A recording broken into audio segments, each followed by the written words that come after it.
You're listening to Performance Anxiety on the Pantheon Podcast Network, and I'm your host, Mark. And let's give a warm welcome to singer-songwriter Alicia Blue. She's got an interesting history with music. It starts with her father, who learned English listening to Sam Cooke on his way to America to propose to Alicia's mom. She and I also decided that maybe we should trade dads for a day. But it wasn't actually her father who instilled a love of music in her. It was the relationship she developed with soul singer Malcolm Hayes. His music and friendship changed the path she was on. He also introduced Alicia to another huge influence in an unusual guitar teacher, which led Alicia to learn a few songs phonetically in Thai. Alicia is also a poet, and she describes the differences between her poetry and her lyrics. Now, as far as releases go, she's had a wild ride. Starbucks picked up a song from her first EP, and then 2 weeks after her first full-length album came out, the world went on lockdown. So she decided to do a live stream to promote it instead. Unfortunately, she had appendicitis just before the stream and had to cancel. So now she's got a new EP out called Inner Child Work, and the timing seems pretty good. So go pick up the new release and give Alicia a follow at Alicia Blue Music. Follow us at Performance ANX. Buy a coffee at ko-fi.com/performanceanxiety or merch at performanceanx.threadless.com. And now check out Alicia Blue and her music on Performance Anxiety on the Pantheon Podcast Network. Awesome. Let me know when you're ready. Cool. Hey, this is Alicia Blue, and Inner Child Work comes out on July 15th, and this is Performance Anxiety Podcast. My neighbor is like sawing something, so I should maybe put these in, might be helpful. Sure. I mean, I can't hear it, but if you want to, you can. That's no problem. If you can't, awesome. If you hear it, just tell me. Sure. All right. Thank you for coming on. I've really enjoyed the EP. It was the first chance I had to listen, and I'm a big fan now. Awesome. So I want to find out a little bit more about how the EP came about, and I think the best way to do that is to really start from how you got into music in the first place. I mean, you were more drawn to poetry than music growing up. Was there music in the household, or was there an influence on you at all? Yeah, there was not music in the household in terms of anyone playing an instrument. We had no instruments in the house. I had no music classes I went to like a private Catholic school. There was no music, which is sad. Yeah. So no, zilch. But I will say there was an insane love for Sam Cooke since I was a baby. My father actually learned to speak English listening to Sam on the plane, flying to marry my mom. My father's from Mexico, and he just was obsessed with Sam Cooke. And so I grew up when my dad he was obsessed with fixing classic cars. So I grew up listening to Sam a lot, and that was in my ear since a baby. I love your dad because I'm a huge Sam Cooke fan, and I grew up fixing up old cars with my dad. So you guys would love each other. And then I would have to say he also, Linda Ronstadt, although the record that I know very well is not what everyone else knows. It's actually her mariachi record that my father was obsessed with, Canciones de mi Padre. Yeah. My dad had that. I used to hear that all the time. Yeah, she's in the traditional dress, right? The picture, white, like a white blouse and the red. Like the rose in her hair. Yes. Yeah, that's awesome. I love your dad. I love your dad. We should just switch dads for a day. Yeah. So you got into poetry more. Was that a direction you were thinking about taking rather than music as more than just like a creative outlet? Were you thinking about doing that, trying to get published? And I mean, once I was maybe 19, sure. But not as a child. Poetry was my creative outlet. Like when my parents got divorced when I was 12, and I just loved words. But no one ever really kind of, there was no like shaping that direction. Okay. And then I had like an English teacher in high school who kind of like pushed me into like, hey, maybe you could be an English teacher one day. And then I went to college and I was like, okay, I guess I'll major in English so I can do something like that and be somebody. And then like first year in college, I was like, I'm not going to teach. I'm going to like be the thing and be the writer. And then that didn't even happen. I got into music, which was a whole nother story. Oh man. So what really started pulling you into the musical side of things? In my last year of college, met this aging soul singer named Malcolm Hayes.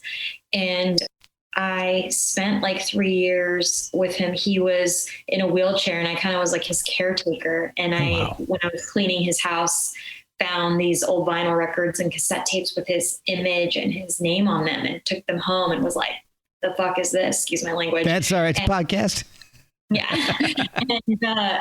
and was like, what is this? And then kind of was, I had never sang before. I'd never played an instrument. I was like, could you teach me about singing? Because I just was obsessed with music as a fan, right? And I felt like I was sitting with the horse's mouth. So I spent like 3 years just like listening to music kind of as this like, mentor student energy with Malcolm. And then he died in 2015. Oh, wow.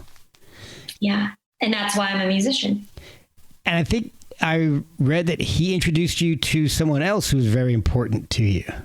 Guitar, Nong. Yes. Yeah. So I, as I said, hadn't played an instrument, and Malcolm lived in this like box, like a 4-wall box above Harvard and Stone, which is like the coolest hipster venue you can play in LA, like tiny and hipster and bad sound. Yeah, like bad sound, but nobody cares. You just want to play, like you got to play Harvard and Stone. So Malcolm lived above there, and I actually like slept on his floor for a few years there in Thai Town. And one day we went to eat. It was probably the first time we went to grab a bite.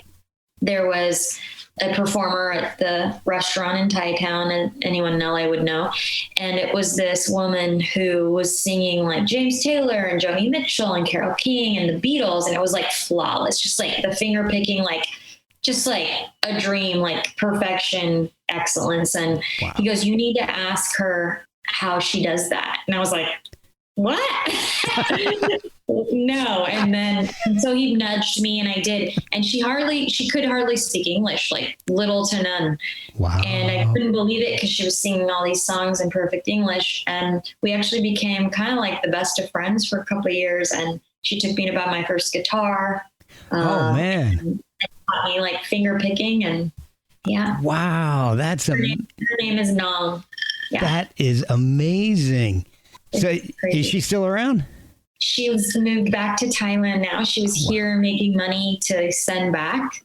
The money's better here. And for her mother, who's now since passed on, but she's in Thailand. And I think like the closest connection I have with her now is like maybe a Facebook friend. Oh, wow. Geez, that's amazing.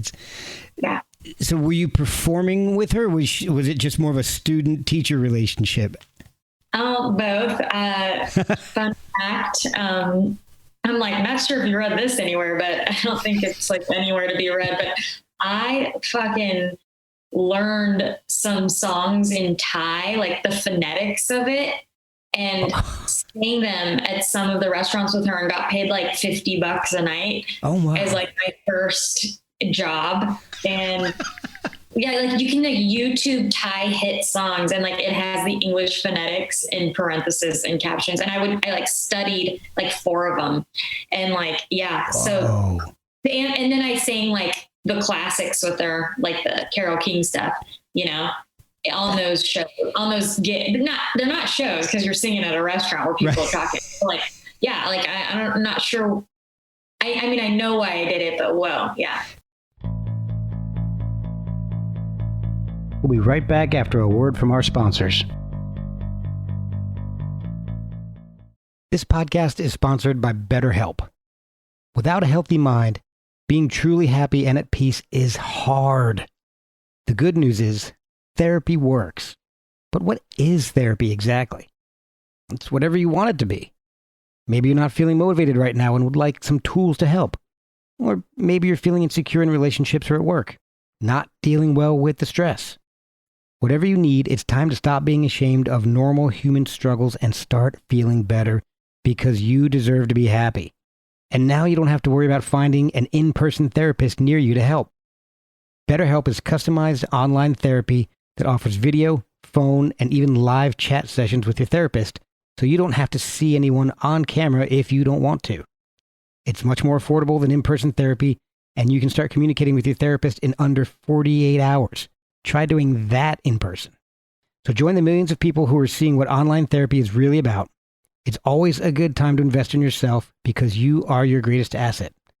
And a special offer to Performance Anxiety listeners, you can get 10% off your first month of professional therapy at betterhelp.com/performanceanxiety. That's betterhelp.com/performanceanxiety. Thanks again to BetterHelp for sponsoring this podcast. Hey guys, I've got some great news. Performance Anxiety and Pantheon Podcasts are giving away an exclusive VIP experience to see Nick Mason's Saucerful of Secrets. So head to pantheonpodcast.com/Nick Mason to enter. Find the link in the show description or head over to our Twitter, Facebook, or Nick Mason's Facebook page for the link to enter to win. Head over to pantheonpodcast.com/Nick Mason to enter.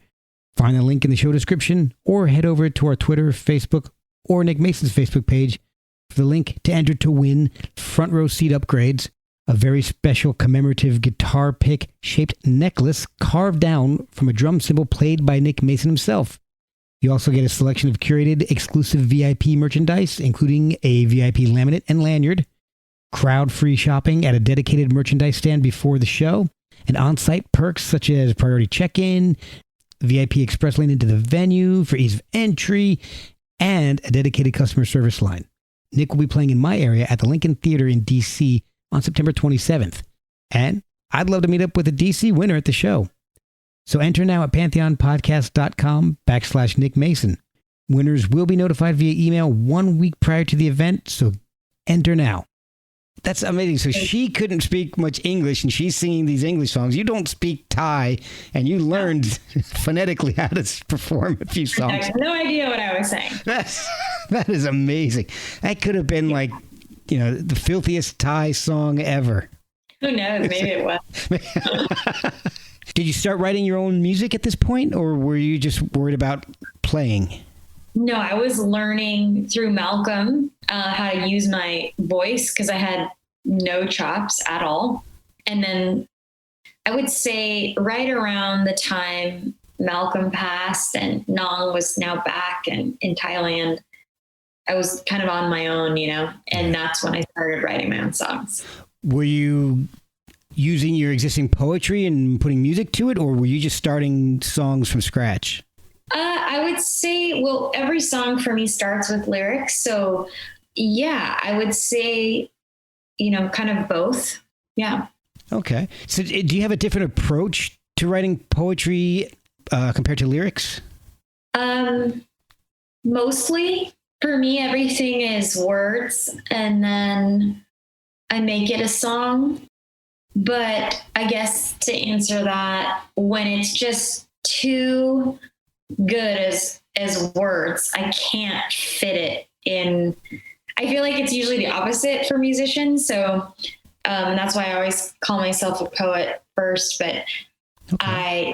So to answer your question, once in a while I'll hit something that's like too good and I'm not gonna take the reverence out of it to force it into a song, because songs are a format that is short form and requires so much more than just words, right? Like there's like prosody and rhythm and melody, but words can like it. And so once in a while I'll stumble upon something that has to stay a poem. That's like, 1 out of 12.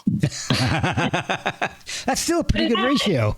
It happens, and it's kind of fun when it's like, damn, this is just a poem. Love it. Yeah. So are you publishing your poems, or you just keep them for yourself? So I am accumulating them to make a book when the time is right. Oh, that's wonderful. As a typical male in whatever year I grew up in, poetry wasn't my thing, but I've had a couple poets on the podcast now, and I'm really starting to get an appreciation for it. So it's, cool. I'm really happy to hear that you're going to be releasing some. Awesome. Hopefully releasing it. Yeah. When did you start compiling songs? And I guess figure you had enough for your first album, because you had your first EP, which had the song Magma, which got picked up by Starbucks. That's insane. Yeah. Oh, Lord, we're looking so beautiful as we rise. Yes, Lord, streaming ribbons of heat launch like cannonballs in the night.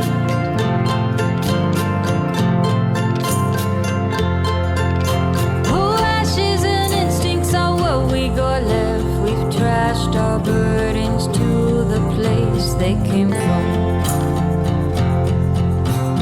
Protest and progress made by the people with... It was insane. The whole experience has been insane. And the person who works with me for press is always like, Alicia, your life is full of divine providence. And I'm like, I guess so. It's maybe just a poetic life, which has been my dream, to live a poetic life. I wrote my first songs for that EP in 2019, and I had just gotten out of a breakup, and God bless him, my boyfriend at the time, who was also a musician and producer, was like really into soul music and hip hop, and didn't quite understand the stuff I was writing on the side, which I wasn't playing out or anything. They were new and just budding, song poems. And he was like, no one's going to be able to like hear that. And it's your lover. So you're like, okay, fine. So you just like scooch it aside. And then he dumped me pretty quickly after that. And so then of course the first thing I did was go sing those song poems at an open mic. And it's so funny, like the audience was like just there, like captive almost. And I knew, so it was you could say that was divine providence, that moment. And then I recorded it with the amazing Eduardo Rivera, who's worked with Lauren Ruth Ward and amongst many others, incredible artist and producer. And he just helped me record them with the most kind of angelic, simplistic, I shouldn't say simplistic, but minimalist accompaniment. And I just put it out like utterly independently. And then I got an email a few months later that was like, Starbucks has requested to use your song. And one of them was Magma. Wow. And that was like, okay, you're a folk singer, you're a poet. You get to do this. Like, yeah. That is amazing. Is that EP available? Because I was looking for it, because I really want to hear Uncle Juan, He Waits His Stardust. And I haven't heard that. And that is such an amazing title. I really want to hear that song. Yeah, the EP is no longer available full body, but maybe one day that'll come out on a bootleg. But I love that song. But the rest of the EP is available mostly on singles, like Incognito and Magma. You can hear those on my outlet. Yeah. So at that point, once you hear from Starbucks, does that encourage you to do a lot more gigging? Are you playing out a lot more at that? All of it. I mean, it encouraged me to keep writing mostly and performing. I think that year I just like said yes to any show that would have me, Nice. Like of course, no manager, no agent. Like, I mean, I had barely my guitar, I didn't grow up playing. So my guitar chops were pretty innocent and green. But I did the best I could, and I had no hyper consciousness about it because I just wanted to say those words, We'll be right back after a word from our sponsors. Hey guys, I want to talk to you about socks for a second. Why not? It's a music podcast. But I tried a pair of socks from Boldfoot and loved them. I've only worn them once because my kids have stolen them. So in my household, that's the best endorsement I can give. And I guess it's fitting because the design I chose was jailbait. Wait, Jailbird. The design I chose was Jailbird. I might keep that in. The socks are 100% American made, and 5% of all proceeds go to veteran charities. It makes sense, seeing that Boldfoot is a family and veteran-owned company. They have a huge variety of styles. So check out boldfoot.com and buy some of the best socks you've ever slapped on your feet. And help veterans while you're at it. That's boldfoot.com. And I'm assuming at that point you're still writing, you're still working on songs, because soon after that, your first album, your first full length came out. Yeah. Right around the same time as the pandemic, if I'm getting my timeline close. Yeah. Yeah. Because of Magma, I had a producer reach out to me and Jordan, and we had a blast making Brave Bird, which I was able to, I had a band at that point after all of the couple year and a half before that. And it was magical making that, but April 29th was the release date, and I think lockdown was March 12th. Yeah. And then a week later, after the album came out, April 29th, I was in the hospital for appendicitis. So my God. Yeah, it was really cosmic, and you kind of just like surrender. Like I couldn't do it. I couldn't And I mean, I still had no manager, no label. So it was all just like, I could barely, fund the record at that point, even making it. So, and you can't even support it by playing live, and I actually, the day I went into the hospital, I had a live, because everyone was doing live streams, and I was supposed to perform and celebrate the album live. And I was like, my stomach hurts. I can't do this. I'm going to the hospital. Like that was that day. Yeah. Wow. Oh my God. It was so intense. I enjoyed listening to that. I will preface this by saying it has a completely different feel from the new EP, but it's got some great stuff like Inside With You. I love the beautiful slide guitar on that. I love that song. Oh, I love it. Tired of living on the outside, you were on the inside. You were so brand new. Nothing I wouldn't do to get inside with you.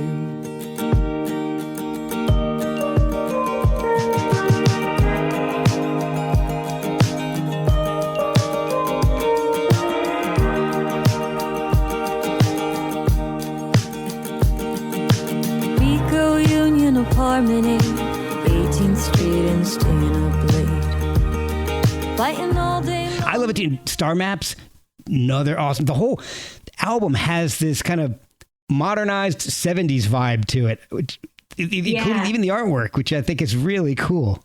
Thank you. Yeah. I got to shout out like Rich for producing Star Maps. That's the one track which had a different producer than the other tracks. But okay. You can name all the stars where they are in the sky. When they ask you what you want, will you really know why? There's always a high that leads to the low, and all of these dreams are all that I know.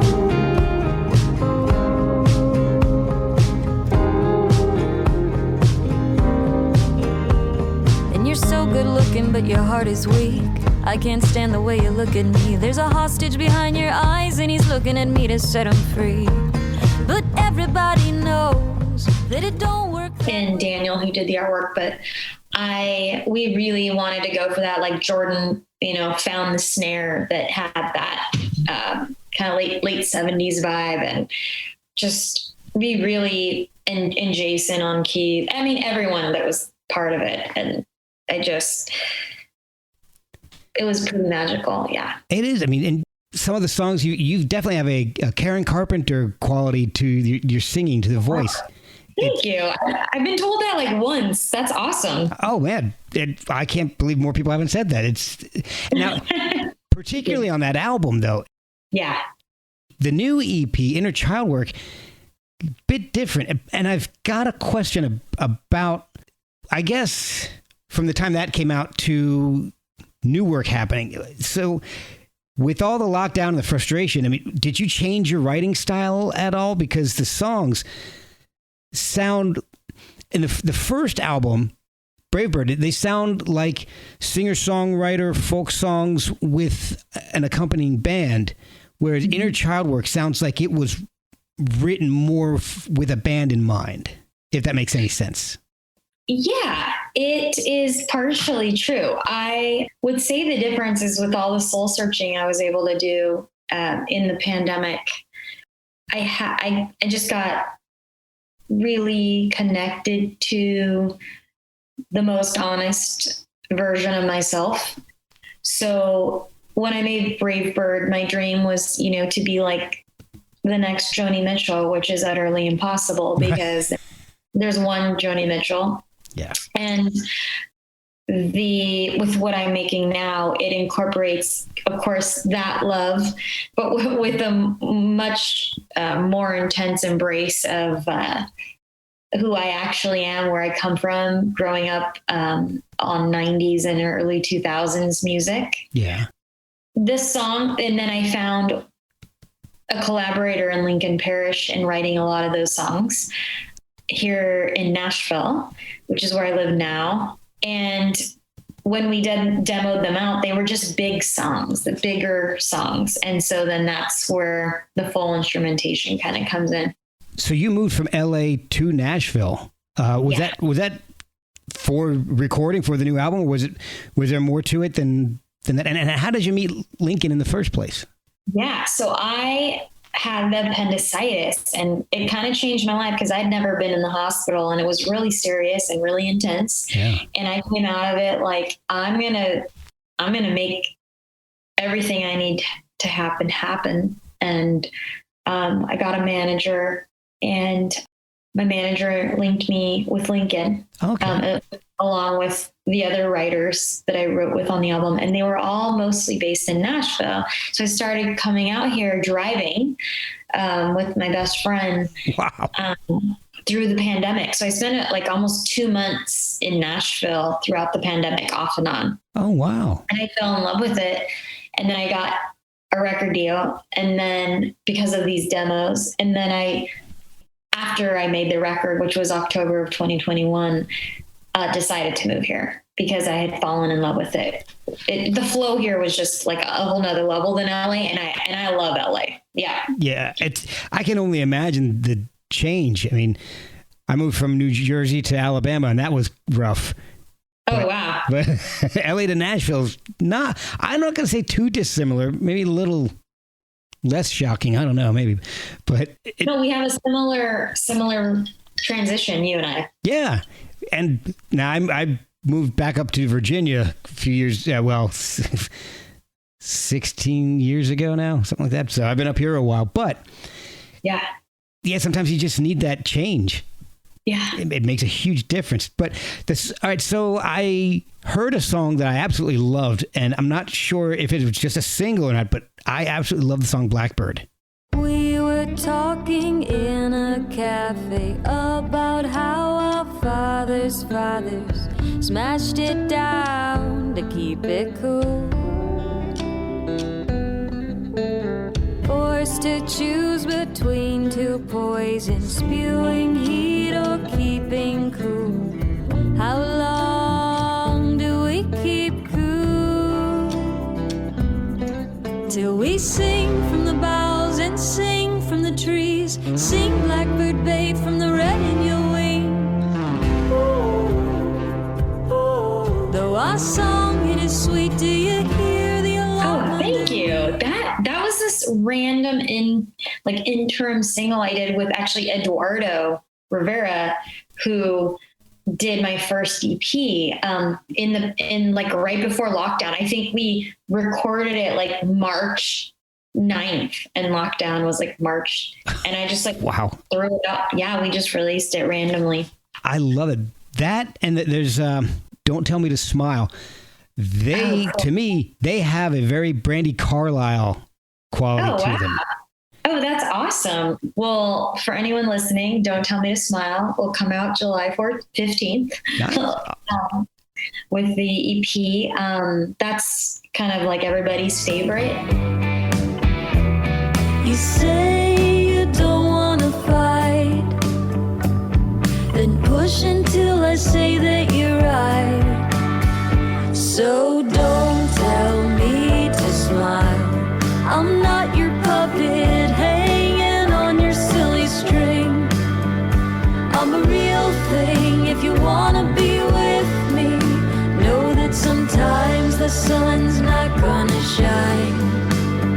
So don't tell me to smile. No point in faking it. And I love Brandy, and no one's told me that, but I'm honored because I love Brandy. Oh, I love Brandy too. I got to see her at Bottle Rock last year in California, and what is it, Sonoma? Or yeah, I think it's Sonoma. Okay, she's Wine country. yeah. She was amazing. It was she was solo, and then with the Highwomen after that, which was amazing. Oh wow, I got to see her with just the Hansworth brothers, and it was her band and all, but it was the Highwomen. That would have been a great show. I would love to see. She's such an exquisite performer and musician. It's like outrageous. You got the new EP coming out, Inner Child Works, which is 5 songs. Dog Days in LA and To Saline Waters. None of these songs sound the same. It's not like you're hearing 3 folk songs. You just got so many different styles in this. Don't Tell Me to Smile, Fine, Fine or Saline Waters. I go back and forth between those two are my favorite. Now I'm a stone, just like the bones we thought were the sand. Friendly is a feeling I never thought I would get. Saline waters turn everything white. God, it's beautiful, must be scary here at night. I'm not ready for the crossroads, but I can see one day I might be. And then Dirty Hippie. Cool. Were all the songs kind of written at the same time? They were written in the year and a half of the pandemic. So kind of yes, kind of no. Yeah, within the same year and a half. Okay. Yeah. And Fine, I had the pleasure of writing with the incredible Lyra Lynn. I don't know if you know her music, but I know you would love it if you love Brandy and folk music. I'll check it out for sure. Yeah. She has a new single out called I'm Your Kamikaze, and it's so fucking good. Oh my God. Awesome. I love the title already. She's amazing. Yeah. So she actually she's the one singing the harmonies on that. I was just about to ask you about that. Yeah. Yeah, she's incredible. So, and then Saline Waters, I wrote with Lincoln, who produced the EP. Okay. I read about a few other songs that aren't on the EP, so I'm hoping this is a precursor to a full length. It sounds like there may be. With another interesting song that I'm dying to hear about, or to hear, because you had a great co-writer on the song Young. Yeah, I mean, oh God, I love that song. I mean, no one listening has heard it, unless including me. Yeah, unless you've seen it live. But yeah, I had more Divine Providence. My manager had sent my work out to publisher, and of course, Lincoln was one of the writers with the company, and Lyra, and then the incredible John Paul White of Civil Wars was also with them. And so those 3, I mean, they had, I think, blasted kind of like Blackbird and my previous work before I started writing this EP to everyone. And those were the people who kind of bit and were like, yeah, we'd like to write with Alicia. And this is before I'd ever really been to Nashville to write like this. And so, wow. John Paul White was one of them, and thank God. I mean, it's magical, and it's one of my favorite songs that I've written. Yeah, it's called Young. read about Young and Best Hands, so I am really excited. Will the songs on the EP possibly be on LP, or do you think it would be all different songs? I think that it will probably be the whole bunch of them. Cool. So, Oh, that's awesome. So the EP is kind of like a teaser. Yes. Are you out playing shows at this point? I just had a show. If you've ever been to Nashville, there's the amazing Dee's Lounge. I don't know if you've been there, but I haven't, but I've heard of it. Yeah, pretty magical. I just had a show there 2 weeks ago. And right now I'm actually, knock on wood, waiting to hear about a tour coming up. So. Oh, that would be amazing. So maybe you can make it to DC. Maybe. That would be awesome. So I guess to go back a little bit more, with all the momentum you've been building, have your parents been supportive the whole time? Or were they a little worried about the career path you've taken? Or how do they feel about it now? Especially moving across country. Yeah, I think my parents have been appropriately distant from what I'm doing with my life in a way that makes sense for who they are. Okay. This path isn't anything they are familiar with remotely. Yeah, I can imagine. Not 1/100th of a familiarity. But they are, of course, happy for me when I tell them there's, like a win in my camp, even though they probably don't understand why or what, like, I think maybe when I'm playing like the Super Bowl, they might get it. Would you get your duet with McCartney? Yeah. They'll be like, oh, she's doing well for herself. And that's fine. Like, I mean, there's no, that bone to pick of, and again, awesome people, but that bone to pick is not really there anymore because I understand who they are and who I am. Yeah. One thing I've noticed about the EP is that there seems to be this theme of needing space, particularly with Don't Tell Me to Smile, Fine, Dirty Hippie. It seems to be about, the songs seem to be focused on needing space. Is that something that was conscious, or did that just kind of creep in subconsciously? I mean, that's one of the most profound things anyone's ever said to me that's had a chance to listen to this. Oh, I'm honored. Yeah, I couldn't agree more. I think I got my first therapist almost 3 years ago. And I think probably learning to carve out space for myself was a huge lesson and probably influenced all of my relationships and of course the record and all of my realizations and coming to terms and a lot of overdue things. So thanks for noticing that. Oh, well, I listened to it enough. So honestly, it's a great, easy EP to listen to. So I just put it on repeat. So, and I try to pay attention. I mean, if I'm not paying attention, why am I talking to you?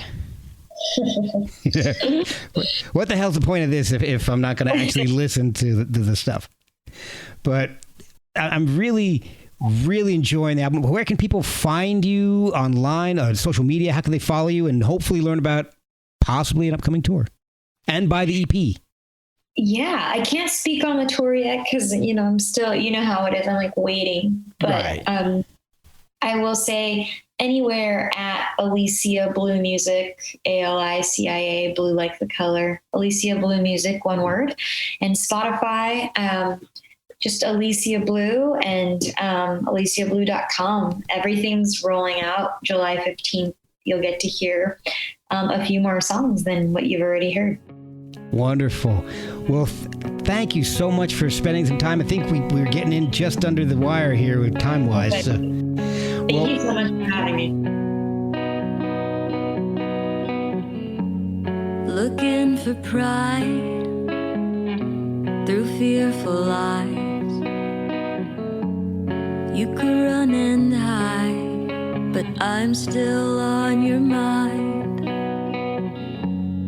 I cannot deny that you'll give me a better life.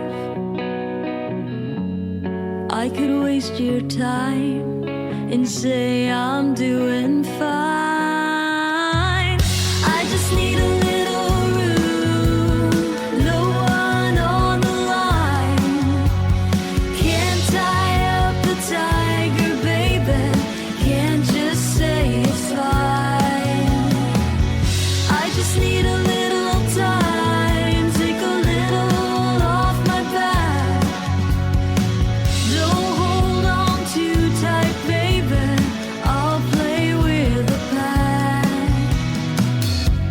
Saccharine kisses, crawl back to my home. Hits and misses, just chasing the goal. Look into my eyes, let my animal run free. I can show you nice and everything you wanna see. I just need a little room, no one on the line.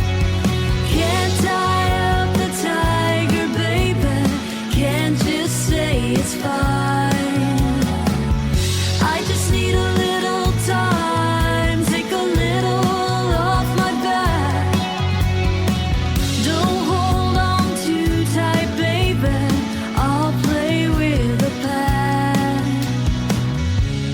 I can be the one you